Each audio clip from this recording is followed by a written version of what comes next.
चलो भाई, 9 तारीख के लिए नए पैटर्न के आधार पर नए तरीके से नया क्वेश्चन तुम्हारे सामने प्रेजेंट कर रहा हूं।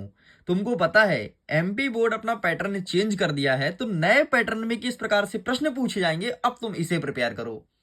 कुछ क्वेश्चंस ऐसे होंगे जो ना तो तुम्हारे परीक्षा बोर्ड में होंगे, ना तो अध्ययन में, ना तो कहीं भी, क्योंकि एनसीईआरटी के 20 से क्वेश्चन पूछा जा रहा है। तो अब तुम्हें करना क्या है, देखो, अभी तक तुमने जितना पढ़ा ना, बहुत अच्छी बात है भाई, 5 माह का समय था, तुमने बहुत कुछ पढ़ लिया। अब मिडिल एजुकेशन तुम्हारे सामने कुछ तगड़ा कंटेंट देगा, बस इसको तुम रिवीजन करते जाना। ऐसा समझना कि हमने साल भर जितना पढ़ा है, मिडिल एजुकेशन हमारा रिवीजन करवा रहा है। और अगर तुम ये मान करके पढ़ोगे और सारे क्वेश्चंस को याद करते जाओगे, डेफिनेटली तुम स्कूल के टॉपर बन जाओगे। और नया क्वेश्चन तो मैं सिखा ही दूंगा कि किस प्रकार से आ रहा है। भाई, अभी मैंने क्लास 10th के बच्चों को नए क्वेश्चन सिखाए, वो बहुत खुश है, उनको बहुत मजा आया कि सर थैंक यू, आपने नए टाइप के क्वेश्चन बता दिया जो कहीं नहीं मिलता, जो एमपी बोर्ड इस बार आप सबके एग्जाम में पूछा जा रहा है। तो अब देखो, तुम्हारे सामने अर्धवार्षिक परीक्षा वर्ष 2024-25 कक्षा 9वीं के हिंदी विषय का लेकर के आ चुका हूं। वैसे तो मैं सेट नंबर 1 ऑलरेडी अपलोड कर दिया हूं, मैं उम्मीद करता हूं आप देख लिए होंगे। सेट नंबर ए में पुराने टाइप के क्वेश्चन थे, एंड सेट नंबर 2 में भाई नए प्रकार के क्वेश्चंस, एमपी बोर्ड का नया तरीका किस प्रकार से पूछेगा, पूरा का पूरा ब्लूप्रिंट के अकॉर्डिंग लेकर के आ चुका हूं। 75 नंबर का पेपर रहेगा, समय मिलेगा तुमको 3 घंटे। इस प्रकार के इंस्ट्रक्शन मौजूद हैं। एंड मैं हमेशा बोलता हूं, निर्देश बहुत जरूरी होता है जब भी आप परीक्षा देने जाओ तो। जैसे सभी प्रश्न को हल करना अनिवार्य है, 1 से 30 तक तुमको, सॉरी 1 से 5 तक वस्तुनिष्ठ प्रश्न, एंड वेरियस प्रकार के इंस्ट्रक्शन। हम सीधे जंप करते हैं अपने क्वेश्चंस की तरफ बिना टाइम वेस्ट किए। पहला नंबर कह रहा है कि सही विकल्प चुन करके लिखो, कबीर दास की रचना क्या है। यहां पर कई सारे ऑप्शन, जैसे साकेत, बीजक, कुरुक्षेत्र, यामा। तो इसका सही आंसर आपका हो जाएगा ऑप्शन नंबर बी, बीजक इज करेक्ट आंसर। यही कबीर दास की रचना है, बाकी साकेत, कुरुक्षेत्र, यामा इनको नहीं लिखा था इन्होंने। नेक्स्ट क्वेश्चन है, छायावाद के प्रमुख कवि। कभी तुम नहीं पढ़े होगे ऐसा प्रश्न। छायावाद के प्रमुख कुल कितने कवि हैं? 4 है, 8 है, 5 है, 3 है। अरे भाई, तुमको अगर तुम इस प्रश्न को गूगल करने जाओगे ना, कहीं तुमको 8 मिलेगा, कहीं तुमको 5 मिलेगा। मैंने स्वयं गूगल करके देखा, लेकिन इसका सही आंसर 4 होगा। छायावाद के 4 प्रमुख कवि हैं। 4 प्रमुख कवि हैं जिसने छायावादी युग की कविताओं को बहुत ज्यादा फेमस किया है। अब देखो नेक्स्ट, तीसरा नंबर, कामयानी क्या है? तो महाकाव्य है, खंड काव्य है, मुक्तक काव्य है, या फिर इनमें से कोई नहीं। तो कामयानी जो है ना बेटा, वो आपका महाकाव्य है। ठीक है, आगे बढ़ते हैं। नेक्स्ट, विभावानुभाव संचारी संयोगता निष्पत्ति, यह सूत्र किसका है? तो दांडी का है, भरत मुनि का है, आचार्य कौशिकी का है, या आचार्य भामा का है? तो ये सूत्र है आचार्य भरत मुनि जी का, ये सही उत्तर हो जाएगा। आगे देखो, जहां किसी शब्द की आवृत्ति एक से अधिक बार होती है परंतु उसका अर्थ भिन्न भिन्न हो, वह कौन सा अलंकार कहलाता है? ऑप्शन देखो, रूपक, यमक, उपमा या श्लेष। तो इसका सही आंसर हो जाएगा ऑप्शन नंबर बा, यमक अलंकार। इसका अच्छा एग्जांपल है, चारों चंद्र की चंचल किरणें खेल रही थी जल थल में, स्वच्छ चांद, नहीं सॉरी सॉरी सॉरी सॉरी यार, वो तो अनुप्रास अलंकार का मैं बोल दिया। इसका अच्छा एग्जांपल ये वाला है, कनक कनकते सौगुनी मादकता अधिका, या पाए बौराय नर, या खाए बौराय। ठीक, नेक्स्ट देखो, 6वां नंबर कहता है, किसी भी बात पर अतिरिक्त बल देने के लिए जिन शब्दों का प्रयोग किया जाता है वो क्या कहलाता है? उसे कहते हैं निपात शब्द। यही प्रश्न कक्षा 10वीं में आ रहा है। सेम टू सेम यही क्वेश्चन कक्षा 10वीं के पेपर में देखने को मिलने वाला है। आगे देखते हैं, प्रश्न क्रमांक 2 कह रहा है, रिक्त स्थान की पूर्ति करो। पहला नंबर कहता है, लेखिका महादेवी वर्मा के बाबा फारसी और किस भाषा के जानकार थे? वैसे तो वो फारसी और उर्दू भाषा के जानकार थे, लेकिन उन्होंने फारसी और उर्दू भाषा को सीख नहीं पाया था, इस चीज को ध्यान रखना। संचारी भाव की संख्या कितनी? 33 हो। ये क्वेश्चन पहले पूछा करता था, नए पैटर्न पे नहीं है, ये पुराने पैटर्न क्वेश्चन है जिससे एमपी बोर्ड फिर से रिपीट करने का सोच रहा है। तो संचारी भाव संख्या 33 होती है। आगे देखो, जब प्रेमी को जब प्रेमी मिल जाती है तो सब विष क्या होता है? तो सब विष अमृत हो जाता है। मतलब दो लोग जब प्रेम करने वाले आपस में मिलते हैं तो सब कुछ बड़ा मिट्ठू मिट्ठू सा हो जाता है। नेक्स्ट देखो, महाकाव्य में जीवन का कैसा चित्रण होता है?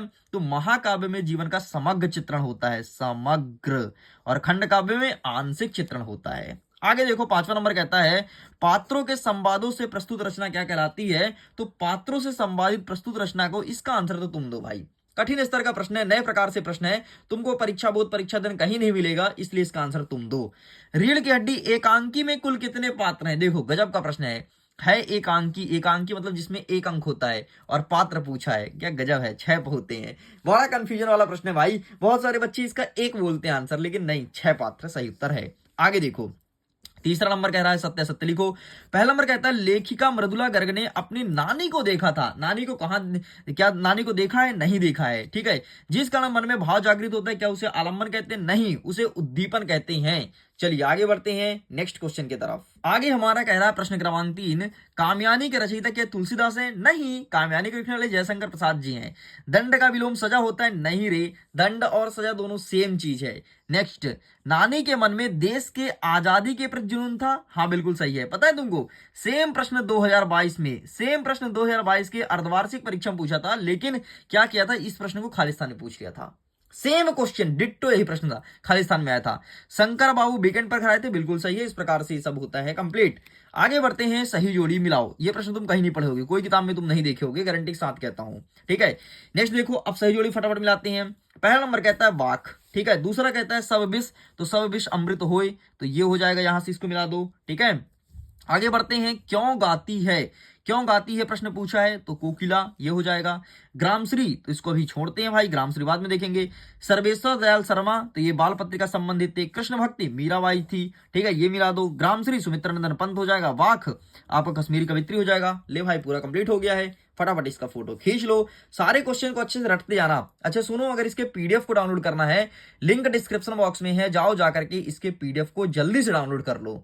और मन में कोई प्रश्न हो ना, तो आप मेरे को टेलीग्राम इंस्टाग्राम पर मैसेज कर सकते हो, रिप्लाई मिलेगा यार, बस थोड़ा ही समय लगेगा, लेकिन रिप्लाई डेफिनेटली मिलेगा। आगे देखते हैं प्रश्न क्रमांक 5, एक वाक्य में उत्तर दीजिए। पहला नंबर कहता है कि बादल में शहरी मेहमान की तरह सज धज कर कौन आए थे? अरे बादल नहीं यार, गांव में कौन आया था? तो इसका सही आंसर बादल होगा, इसलिए मुंह से बादल निकल गया। बादल लिखो, मेघ लिखो, आकाश लिखो, सब कुछ सही है। नेक्स्ट कहता है प्रबंध काव्य के 2 भेद का नाम लिखो। तो प्रबंध काव्य के 2 भेद होते हैं, एक है महाकाव्य और दूसरा तुम्हारा है खंड काव्य, ठीक। ये है तुम्हारे प्रबंध काव्य के 2 भेद।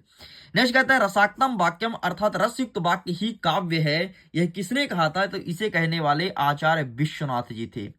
विश्वनाथ, रसाक्तम वाक्यम काव्यम अर्थात रसयुक्त वाक्य ही काव्य है। अब साहब पूछा है संस्मरण किसे कहते हैं? वैसे तो 2 नंबर में पहले पूछता था, लेकिन नए पैटर्न के आधार पर 1 नंबर का प्रश्न ना दिया। तो संस्मरण क्या है? व्यक्ति पर स्मृति के आधार पर लिखा गया लेख संस्मरण कहलाता है, स्मृति के आधार पर। जैसे मैं बोलूं यार तुम ना एक काम करो, तुमको 1 साल पढ़े मिडिल एजुकेशन से हो गया, अब तुम मिडिल एजुकेशन के बारे में लिखो, मतलब जो तुम्हें याद है वही लिखोगे ना, यही कहलाता है संस्मरण, ठीक है। आगे बढ़ते हैं, समाज के कितने प्रकार होते हैं? 6 प्रकार होते हैं। एंड लेखिका की परदादी ने मंदिर में जाकर के क्या मन्नत मांगा था? तो वो ये मांगी थी अगर हमारे पहली संतान हो वो बेटी हो, ठीक है, पहली संतान जो भी हो वो बेटी हो, यही मन्नत मांगी थी। आगे बढ़ते हैं, प्रश्न क्रमांक 6 कह रहा है कि कोयल की कूक सुनकर कवि माखनलाल चतुर्वेदी की क्या प्रतिक्रिया थी? तो आइए फटाफट इसके आंसर को देखते हैं। तो ये रहा है आपके सामने आंसर, ठीक है।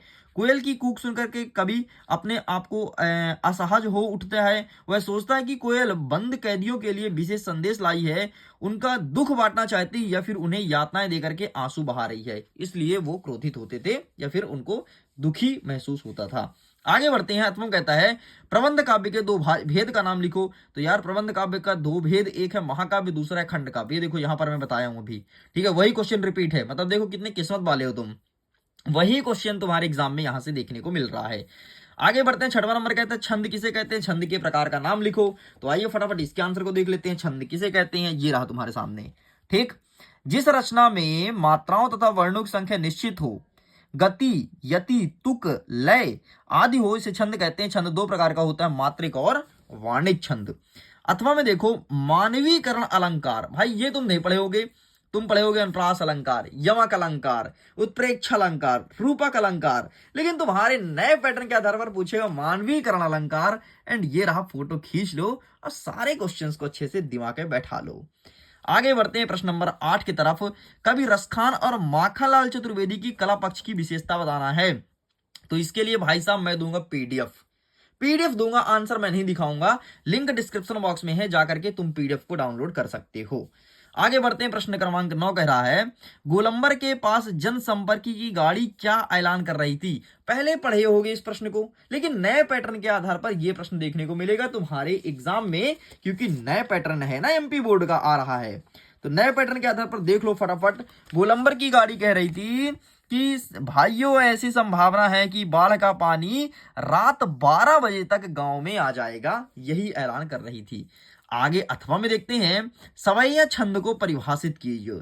भाई तुम दोहा पढ़े होगे, दोहा पढ़े होगे, चौपाई पढ़े होगे, सोरठा पढ़े होगे, रोला पढ़े होगे, लेकिन तुमने कभी सोचा था कि तुम्हारे एग्जाम में सवैया पूछेगा? एंड इस बार आएगा, टेंशन मत लो। यही तो है नए पैटर्न के आधार पर क्वेश्चन। ये देखो, ये रहा सवैया। यह एक वार्णिक छंद है जिसमें 22 से 26 वर्म होते हैं। और देख लो, मत गए, दुर्मिल, इसके प्रकार हैं, ये 4 चरण होते हैं। और उदाहरण लिखा है, अच्छे से रट लेना, तुरंत रट लो सारे क्वेश्चंस को। आगे देखते हैं, नेक्स्ट कहता है 10वां नंबर, भक्ति काल के 2 कवि का नाम और इनकी 2 रचनाएं का नाम लिखना है। इस प्रकार से 2 नंबर का प्रश्न रहने वाला है। तो आइए दिखाते हैं फटाफट भक्ति काल के 2 कवि का नाम। तो ये रहा तुम्हारे पास भक्ति काल के 2 कवि, कौन कौन से? कबीरदास जी, तुलसीदास जी और जायसी। तो 2 कवि पूछे ना, तो कबीर का रचना कौन कौन सी है? पहला आपका हो गया ये, अरे यार हमने पहले क्वेश्चन में देखा था, ठीक है, 1 सेकंड, मेरे दिमाग से निकल गया। क्या? बीजक। कबीरदास जी के एक बीजक हो गया, और तुलसीदास का क्या हो गया? रामचरितमानस। खत्म। आगे देख, तो अथवा कहता है कि छायावाद के 2 प्रमुख विशेषता लिखो। तो ये रहा छायावाद की विशेषताएं, कई सारी विशेषता हैं। जैसे देखो, छायावादी सौंदर्य और प्रेम के चित्रण का आमूर्त तथा भाव प्रणय है। प्रणय की अनुभूति प्रकृति के माध्यम से व्यक्त होती है। मानवीय गुणों एवं नारी का सम्मान किया जाता था और खड़ी बोली भाषा का प्रयोग किया जाता था, यही था छायावादी। आगे बढ़ते हैं, नेक्स्ट कह रहा प्रश्न क्रमांक 11, किस शासन की तुलना तम के प्रभाव से की गई है और क्यों? भाई तगड़ा प्रश्न है ये प्रश्न, शायद ही तुम अपने बुक में कहीं पढ़े हो, लेकिन ये प्रश्न तुम्हारे एग्जाम में आ रहा है। एंड ये रहा आंसर, स्क्रीनशॉट ले लो। चलो साइड करते हैं, आगे बढ़ते हैं। कबीर दास के शिल्प सौंदर्य की 2 विशेषता बताओ। मतलब सिंपल सा, कबीर दास जी की विशेषता ही बतानी है आपको, लेकिन शिल्प सौंदर्य पूछा है। शिल्प सौंदर्य शायद ही तुम कहीं देखे हो। एंड ये रहा शिल्प सौंदर्य की विशेषता। बस भाई तुम इसका फोटो खींच लो। अरे शिल्प सौंदर्य मतलब होता है यार भाव पक्ष, सॉरी कला पक्ष होता है। क्या होता है? कला पक्ष। कला पक्ष पूछा है तुमसे, लेकिन लिखना के तरीका देखो, शिल्प सौंदर्य, नए पैटर्न के आधार पर नए तरीके से क्वेश्चंस। ठीक इस प्रकार से हमने यहां तक कर दिया कंप्लीट। चलिए आगे बढ़ते हैं, प्रश्न क्रमांक 12 देखते हैं। 12 नंबर कहता है कि भक्ति काल को स्वर्ण युग क्यों कहा जाता है? ये स्वर्ण युग का काल क्यों कहा जाता है, ये प्रश्न पूछा है। तो भक्ति काल को स्वर्ण युग का काल क्यों कहा जाता है, ये रहा तुम्हारे सामने इसका आंसर। ठीक, तो इसका आंसर ये रहा। फोटो खींच लो, सारे क्वेश्चंस को अच्छे से रट लेना। आगे बढ़ते हैं, अथवा कहता है कि नई कविता के 2 कवि का नाम और उनकी एक एक रचना बताना है। 2 कवि का नाम बताओ और उनकी एक एक रचना बताओ। तो ये रहा नई कविता के 2 कवि, ठीक है। कुंठा, ठीक है, संतरास, मृत्युबोध, ठीक है, और व्यंग प्रधान रचना होती थी। एक सेकंड यार, मैं तो तुमको गलत चीज दिखा दिया, I am really so sorry यार। ये 2 कवि का नाम पूछा है ना, ये रहा नरेश मेहता जी, ठीक है, और मुक्तिबोध, धर्मवीर भारती, दुष्यंत, ये थे आपके नई कविता के 2 कवि। तो देखो हमारा 13वां नंबर कह रहा है कि रस के कितने प्रकार होते हैं, इसके अस्थायी भाव लिखो। तो रस के प्रकार पूछा है, ठीक है। अब देखो 2 प्रकार का प्रश्न बनता है, एक रस के कितने भेद हैं और दूसरा कहता है रस के कितने प्रकार हैं। तो रस के टोटल 10 प्रकार हैं, ठीक है। वर्तमान में 10 प्रकार के रस हैं, और अगर उसकी स्थायी भाव की बात करूं तो सभी रस के अलग अलग स्थायी भाव हैं। तो ये देखो जैसे यहां पर अवेलेबल है, ठीक है। श्रृंगार, वीर, रौद्र, ये सारे रस हैं और इसका स्थायी भाव नीचे लिखा गया है। तो इसी प्रकार से तुमको लिख करके आना है, इस चीज को ध्यान रखिएगा। ये पुराने पैटर्न के आधार पर क्वेश्चन है। आगे देखते हैं, अथवा कहता है कि हथकड़ियों को गहना क्यों कहा गया है। मतलब कवि ने हथकड़ियों को गहना क्यों कहा है, ये प्रश्न पूछा है। तो आइए इसका आंसर देख लेते हैं कि कवि क्यों कहता है कि हथकड़ी जो है वो गहने के समान है। ठीक, तो ये रहा तुम्हारे सामने इसका आंसर, और ये चीज तुम्हें लिखना है। आप इसका फोटो क्लिक कर लीजिए। साइड करते हैं, नेक्स्ट क्वेश्चन देखते हैं। 14 नंबर कहता है माखनलाल चतुर्वेदी को कोयल से ईर्षा क्यों हो रही थी। तो ये रहा इसका आंसर। देखो यहां पर लिखा है कि कोयल स्वतंत्र है तथा वह स्वच्छंद होकर के उड़ सकती है, परंतु कभी काल कोठरी में कैद है। कोयल के गीतों को सुनाकर लोग खुश होते हैं, जबकि कवि को रोना भी मना है। बस इसलिए उसको कोयल से ईर्षा हो रही थी। आगे देखो, निबंध लेखन की दो विशेषता बताइए। ये नए प्रकार का क्वेश्चन है, ऐसे क्वेश्चंस तुम कभी नहीं देखे होगे। ठीक है, कि निबंध लेखन की दो विशेषता बताइए। तो इस प्रकार से क्वेश्चंस आया है। तो चलो अब देख लेते हैं कि निबंध लेखन की दो विशेषता क्या हो जाएगी फटाफट। तो ये रहा तुम्हारे सामने निबंध लेखन की दो विशेषता, बढ़िया, इसका स्क्रीनशॉट ले लो। साइड करते हैं। नेक्स्ट हमारा 15 नंबर कहता है, प्रेमचंद्र की कोई दो रचना लिखते हुए भाषा शैली लिखो। ठीक है, प्रेमचंद्र की दो रचना लिखना है और भाषा शैली। तो इसके लिए मैं आपको पीडीएफ दूंगा, लिंक डिस्क्रिप्शन बॉक्स में है, जाओ जाकर के ये पीडीएफ को डाउनलोड कर लो। आगे बढ़ते हैं। अथवा हम देखते हैं कि राहुल संख्यातन की दो रचना लिखते हुए भाषा शैली लिखना है कि राहुल संख्यातन की भाषा शैली कैसी थी। वैसे मैं दिखा देता हूं यहां पर भी, बाकी तुम पीडीएफ को डाउनलोड कर लेना। ठीक है, तो ये रहा प्रेमचंद्र और ये रहा राहुल संख्यातन की। ठीक है, बढ़िया बाकायदे पीडीएफ दूंगा और जिसमें ट्रिक भी दिया रहेगा रचना का। ठीक, वो तुम्हें ज्यादा मेहनत नहीं करनी पड़ेगी। आगे देखो 16 नंबर कहता है, यमक अलंकार की परिभाषा उदाहरण सहित लिखो। यमक अलंकार क्या होता है, इस क्वेश्चन को जल्दी से देख लो। क्लास 10 के लिए नए पैटर्न पर जो क्वेश्चन लाया हूं ना, बच्चे को बहुत पसंद आया है। वो बहुत खुश भी हैं कि थैंक यू सर, आपने हमें पहले से ही नए पैटर्न के क्वेश्चंस बता दिया, इस प्रकार से आएंगे। ये देख लो यमक अलंकार, इसका फोटो खींच लो। ठीक है, आगे देखो। अथवम कहता है कि लेखक ने तिब्बत की यात्रा किस देश से की है, लिखिए। लेखक ने तिब्बत की यात्रा किस देश से की है, मतलब कहां से कहां तक उनका यात्रा था लेखक साहब का। तो ये रहा इनका आंसर। ठीक है, तिब्बत की यात्रा किस देश ने यार, किस वेश में की है प्रश्न है, तो भिखारी के वेश में की है। ठीक, तो ये रहा आंसर। आगे बढ़ते हैं। हमारा 17 नंबर कहता है, किस घटना ने सलीम अली की जीवन दशा को ही बदल दिया। तो एक बार सलीम अली ने क्या किया था, बंदूक चलाया था, तो गौरैया मर गई थी, तो वहीं से इनके जीवन में परिवर्तन हुआ था। बाकी आंसर तो तुमको दिखाएंगे ही दिखाएंगे। तो ये रहा तुम्हारे सामने आंसर, किस घटना ने उनके जीवन दशा को बदल दिया। बस इसका फोटो खींच लो और बढ़िया मस्त याद कर लेना। आगे देखते हैं। अथवा में, महादेवी वर्मा उर्दू फारसी क्यों नहीं सीख पाई, नए पैटर्न के आधार पर क्वेश्चन है। ऐसे क्वेश्चन तुम कभी नहीं देखे होगे। हमेशा प्रश्न देखे होगे कि महादेवी वर्मा सॉरी एक जो थी ना शिक्षिका थी, उनको किस किस भाषा का ज्ञान था, ये वाला प्रश्न आता था, लेकिन ये नहीं आता था क्यों नहीं सीख पाई। तो ये रहा इसका आंसर, स्क्रीनशॉट ले लो। आगे बढ़ते हैं। 18 नंबर कहता है, निम्नलिखित काव्यांश को पढ़ना है और संदर्भ प्रसंग सहित भावार्थ करना है। ठीक है, हसमुख हरियाली से हिम आताप, सुख से अलसाए सो सोए, भीगी अधियाली की निसी की, तरक स्वप्न में से खोए। और अथवम क्या कहता है, ऊंचे कुल का जन्मिए जो, करनी ऊंच न होए, सुबरण कलश सुराभा साधु निंदा सोई। ये प्रश्न पूछा है। तो आइए फटाफट इसके आंसर को देख लेते हैं, जल्दी जल्दी देख लेते हैं कि क्या होगा इनका सही उत्तर। तो बेटा ये रहा तुम्हारे सामने आंसर, हरियाली वाला। फटाफट आप इसका फोटो खींच लो और सारे क्वेश्चन को अच्छे से प्रिपेयर कर लेना। ठीक है, इसे रिवीजन के तौर पर समझो कि हमारा ना मिडिल एजुकेशन रिवीजन करवा रहे हैं, और पूरे क्वेश्चंस को अच्छे से पढ़ लो फटाफट। ठीक है, चलो साइड करते हैं। नेक्स्ट देखते हैं। प्रश्न क्रमांक 19 कह रहा है कि निम्नलिखित गद्यांश का संदर्भ प्रसंग सहित तो भावार्थ लिखिए। मतलब ये नीचे जो गद्यांश दिया, इसका संदर्भ प्रसंग सहित भावार्थ लिखना है। हम संस्कृति अस्मिता की बात कितने ही करें, परंपराओं का अवमूल्यन हुआ है, आस्थाओं का क्षरण हुआ है, कड़वा सच तो यह है कि हम बौद्धिता दास्ता स्वीकार रहे हैं, पश्चिम के संस्कृति उपनिवेश कर रहे हैं, हमारी नई संस्कृति अनुकरण की संस्कृति है, हम आधुनिकता के झूठे प्रतिमान अपनाते जा रहे हैं। ठीक है, एंड अथवा में दूसरा दिया गया है, तो हम तुमको एक एक करके दिखाते हैं कि क्या होगा इनका सही आंसर। और मैं फिर से बोलूंगा, नए पैटर्न के आधार पर बहुत सारे नए क्वेश्चंस हैं, अच्छे से प्रिपेयर करना सारे क्वेश्चंस को। आपको आइडियाज मिलेगा कि किस प्रकार से क्वेश्चन अर्धवार्षिक और वार्षिक परीक्षा में आएगा। ठीक है, तो ये रहा, इसका स्क्रीनशॉट ले लो, इतना लिख के कंप्लीट करेंगे। आगे देख लो। अथवा कहता है कि जानवरों में गधा सबसे ज्यादा बुद्धिमान समझाता है। जब हम किसी व्यक्ति के परले दर्जे का बेवकूफ कहना चाहते हैं तो उसे गधा कहते हैं। गधा सचमुच बेवकूफ है या उसे सीधापन। ठीक है, ये वाला पूछा गया है। तो आइए गधे वाला हम देखते हैं कि गधा क्या सचमुच बेवकूफ है या फिर नहीं। तो ये रहा इसका आंसर। इसका क्या लिखा है, गद्यांश देखें, गद्यांश 1। और भाई 1 नंबर का गद्यांश देखते हैं। तो ये रहा, ठीक, ये रहा, इसका फोटो खींच लो। यही रिपीट हुआ है और इस बार आप सबके एग्जाम के लिए ये बहुत ज्यादा इंपॉर्टेंट हो गया। चलो साइड करते हैं। नेक्स्ट कहता है हमारा प्रश्न क्रमांक 20, किसी एक विषय पर अनुच्छेद लिखो।